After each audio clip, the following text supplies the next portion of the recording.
We are so excited to welcome back to the Kelly Alexander Show, Grammy-nominated and Brit Award-winning artist James Bay. James! It's lovely to see you. I'm so happy to have you back on the show. I was telling you off air that I interviewed you just about 4 months before you like legit took over the planet a couple of years ago, and I was like, I know that guy. And there we go. Yes, it's nice. The world is only so big. It's true, and now you're back, and I just wanted to ask you, when things went kaboom, did you or were you able to enjoy the ride, or were you in a bubble because it was crazy, like craziness? Good question, and you might be the only person who said when things went kaboom, and I'm only ever going to think about it like that. Okay.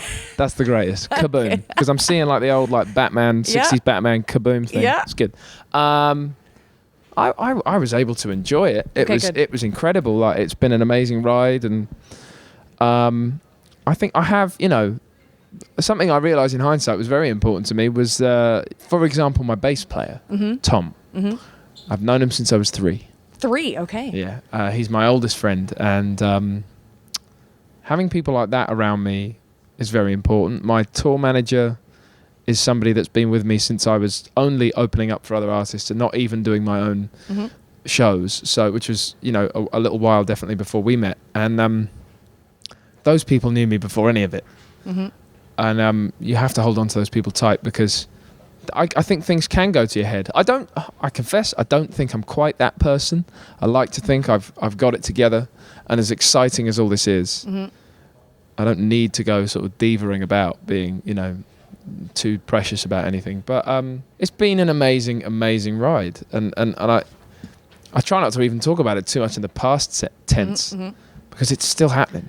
And I'm still doing it, and I've got so much yet to do and to prove.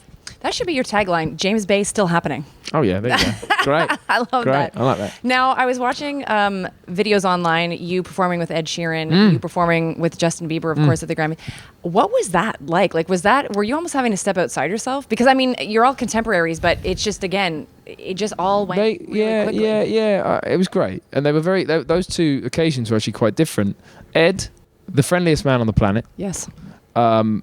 Everybody's his friend, which is very cool, I'm sure, for him to know, and very cool to sort of say about a person and know them yourself. And he's just very sort of giving, really. And we've been chatting away and run into each other and hung out a fair few times before I did this particular tour.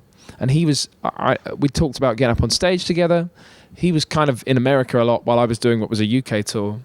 And he kept apologising, saying, I'm really sorry I can't make it. But he kept saying, I'd love to jump up on stage. And it was in Cambridge, in the sort of southeast of the UK, when he said, I'm free for your Cambridge show, but I land that morning. Are you cool if I just come straight to the venue? And he did, and he was down like 6 hours ahead of going on stage, just hanging out. And we jumped up on stage, and he sung on Let It Go. He played Let It Go with me, which was very cool.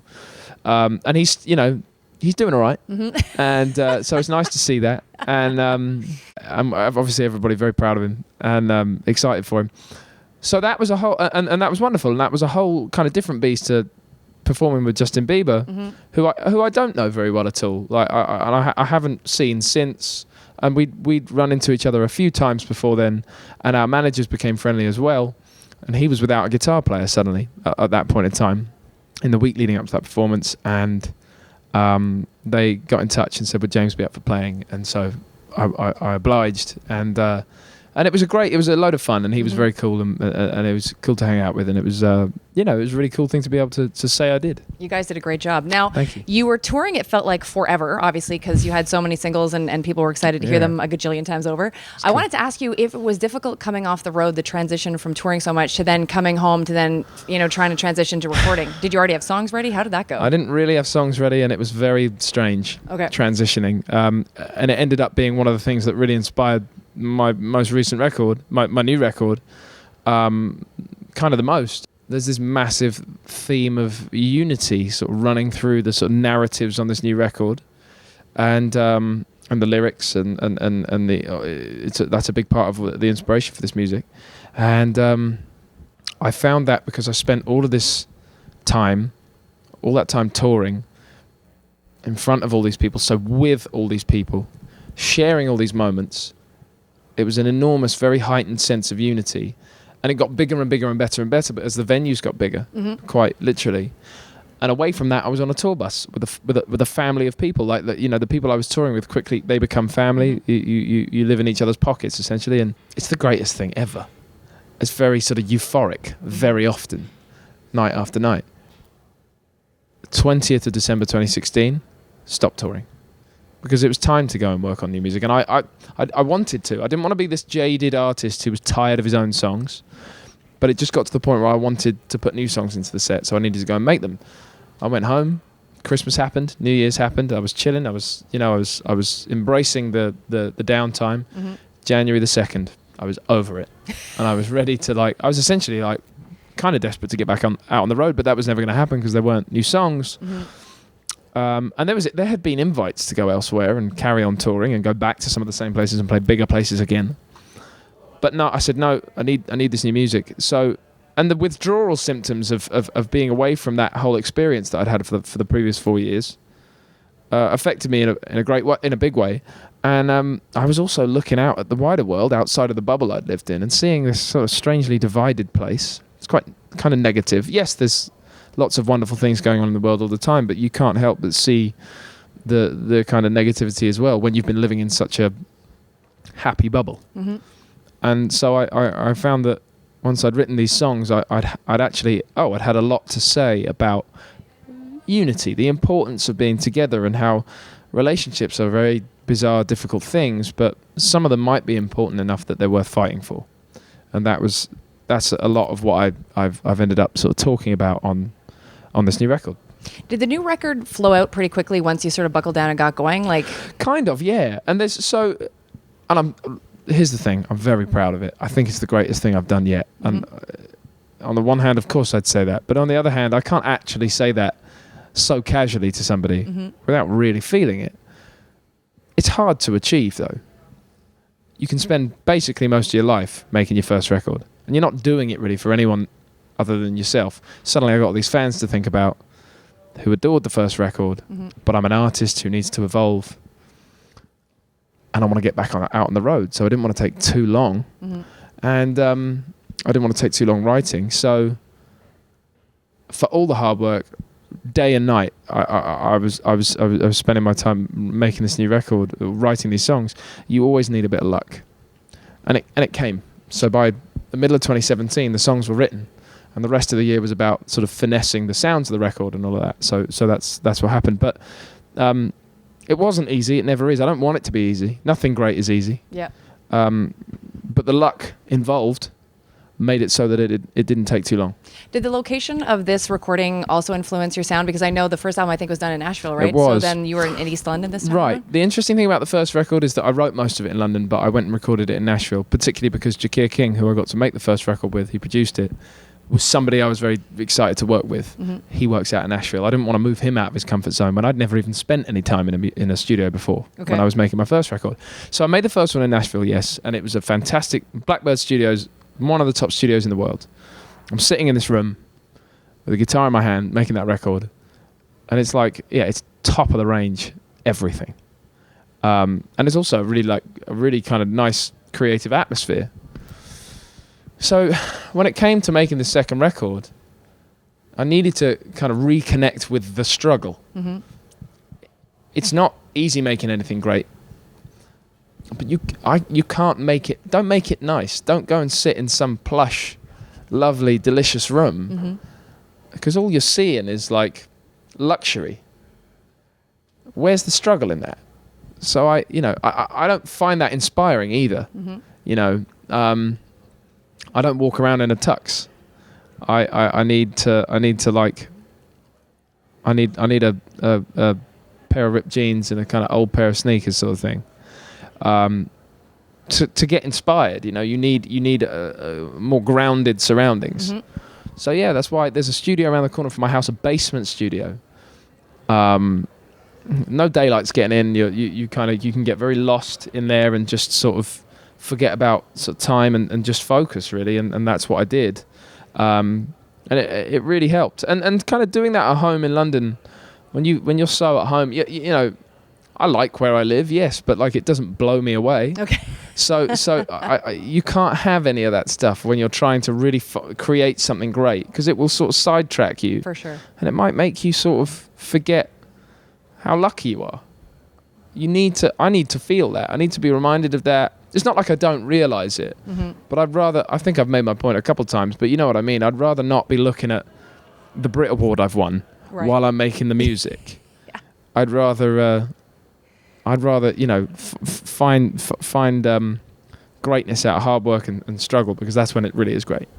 So the new album, Electric Light, I wanted to, one of the first questions I have for you about it is the fact that you have interludes on there. Because I'm actually a huge Janet Jackson fan, which my audience knows. Wow. Love her. And she's only, like, one of the only artists I've ever known that consistently does interludes on her albums. I didn't know it was consistent with her, but that's so interesting. you need to check it out. Rhythm Nation, like Great, Janet yes. album, all that stuff. Yeah. And so when I was, like, reading them, James has interludes, and I listened to the interludes, I'm like, this is amazing. Like, nobody does interludes anymore. I know. And now James Bay does. Well, I only find it, I suppose that's cool, because I've only found it, she's a big pop example, mainstream. So is Michael Jackson, and he's somebody else who's done those kind of things.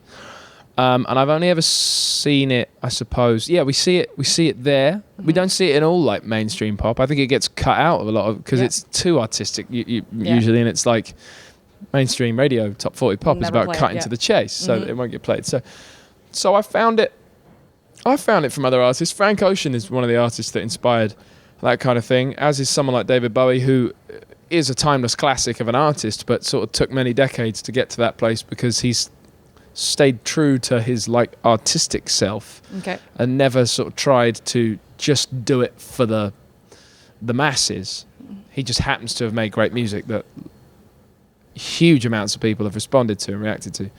So this whole record has been like crashing together my very kind of left, more abstract inspirations and influences, and my pop loves. You know, as an artist, my responsibility, I feel, is to evolve, and I've talked about that, even in the songs I've written and the sounds I've put to those songs. But even in terms of a body of work and presenting that, there was a lot of cinematic inspiration. And I wanted to use the intro and the interlude in this record, and there's other sort of moments around some of the other tracks that are quite abstract, just to sort of paint more of a picture in relation to the narrative and the themes running through this record lyrically. And yeah, that's kind of what the intro and the interlude do. You're not supposed to entirely get that. Right. It's supposed to be a little bit, like I say, abstract and like, hang on, what am I listening to here? What's going on? Where's the music? That's intentional. Okay. So it's art for art's sake. It's artistic license. It's intentional.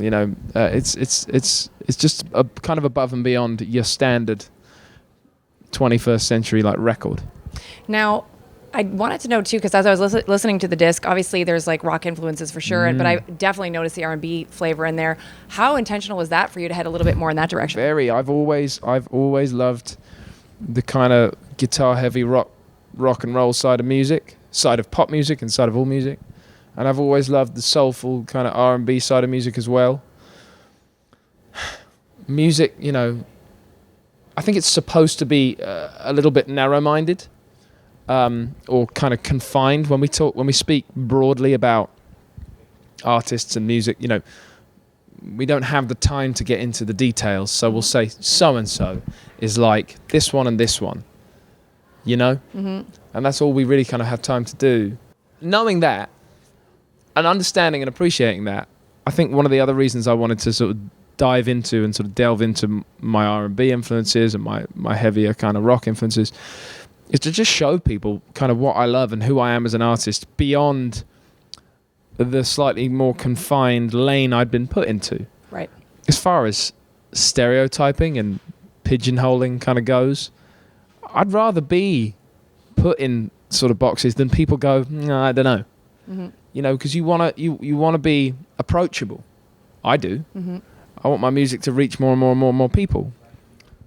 But album by album or chapter by chapter in my career, I cannot, as an artist, stick to the same thing. I love too many other sounds. So I'm going to lean on my R&B influences and my soul influences and my rock influences, and that's going to show in my music going forward. And it'll change. Okay. But that's why, from back to Aretha Franklin and Ray Charles all the way up to Frank Ocean and Beyonce, Janet Jackson, Michael Jackson, you know, I love that kind of music. So I'm going to lean on it, and it's going to show, and then I'll do the rock thing too, and I'll show that I love Prince because he's an R&B kind of dude who plays guitar. Cool. So I'll throw that in too. Before I let you go, just a couple of questions where I want your audience to know you a little bit more. So I wanted to ask you, in your adolescence, what poster did you have on your wall or locker room? There was a few. Was there a few? There was a few different ones. I remember a Slash poster. Nice. One of the first records I bought myself for my own pocket money or something was Appetite for Destruction. Appetite for Destruction by Guns N' Roses. There must have been a picture of Michael Jackson. He's the greatest because I love his music. I'm trying to think who else. Those are two that come to mind immediately. Okay. Yeah. Now, what actor would you want to play you in a movie about your There's life? a great question. Yep. There's a great question. Oh, tough question. Okay. I would like Marvel to make the movie about my life. Yes. I'll tell you that much. So I would like Paul Rudd. I like that too. He'd be great. What album in the last 5 years do you wish you had written? Wow, another big one. The album in the last 5 years. Or ever, but Or ever, but I like no. Narrow it down. Believe me. Okay, if you keep it wide, I got no idea. I got my answer. It only gets harder. Okay. What album in the last 5 years? A whole album. Do I wish I'd written? Yeah. Oh, that's a tough question. There's probably 100 answers as well. I will give you this answer because no one will necessarily have heard of it, and it might open people's ears to a new record. There's an artist called Margaret Glaspie. She's North American. She made an album called Emotions and Math. Check it out. Okay. It's not Janet Jackson. Yeah. I'm sorry. That's all right. But it's great. Some amazing lyrics in there, some amazing songs. Okay. And last question, who's the coolest person in your phone apart from your family and friends? Oh, there's a good question. I want to check I don't have it. I want to check my phone. Coolest person in my phone apart in your from- mind where you're like, I can't believe Oh. I could call this person up or text them. Like for me, good. for example, I actually have Chili from TLC in my phone, which I'll never do it, but the fact that it's there, it's yeah. Just drop, find out when her birthday is, just drop a text. Good question. There's a few answers to that question, I think, which is a nice thing to be able to say. I support a soccer team called Newcastle United. Okay, doke. Yep. Right?